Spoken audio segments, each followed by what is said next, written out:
హల్లెలూయా. ప్రియ చెల్లి, తమ్ముడు, అక్క, అన్నయ్య, మీకు తెలుసా యేసు ప్రభు యొక్క రాకడ రెండు రకాలు.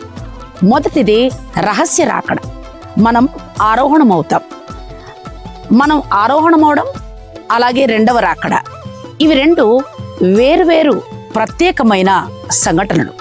దానికి లేఖన రుజువులు అపోస్తలుడైన పౌలు తెస్సలోనికలకు రాసిన మొదటి పత్రిక 4:16 దేవుని యొక్క వాక్యం ఇలాగ సెలవిస్తుంది: ఆర్భాటముతోనూ ప్రధాన దూత శబ్దముతోనూ దేవుని బూరతోనూ ప్రభు దిగి వస్తారు.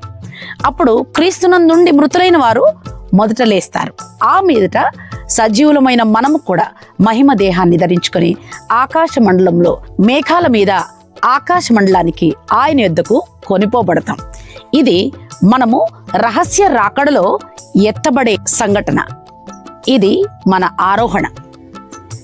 ఈ ఆరోహణ జరిగిన తర్వాత 7 సంవత్సరాల మహాశ్రమల కాలం ఉంటుంది. దేవుని న్యాయమైన తీర్పులు ఈ భూమి మీద కుమ్మరించబడతాయి. అప్పుడు 7 ఏండ్ల మహాశ్రమల తదుపరి జకర్యా గ్రంథం 14వ అధ్యాయం 4వ వచనం ఆయన రెండవ రాకడకు లేఖన రుజువు. అందులో ఏమని వ్రాయబడి ఉంది? ఆ దినమున ప్రభువు ఓలీవ కొండ మీదికి వస్తారని.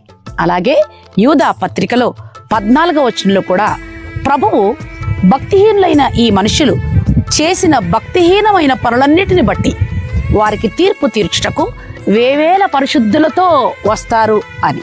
మొదటి రాకడలో పరిశుద్ధులను తీసుకువెళ్ళడానికి వస్తారు.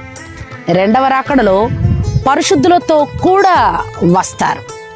సిద్ధపడ్డారా? మనము సిద్ధపడలేం. పరిశుద్ధాత్ముని అభిషేకం పొందుకుంటే ఆ పరిశుద్ధాత్ముడు మనల్ని సిద్ధపరుస్తారు. ఇక్కడికి ఎక్కి రమ్ము అనే స్వరం విని మనం ఆరోహణమవుతాం.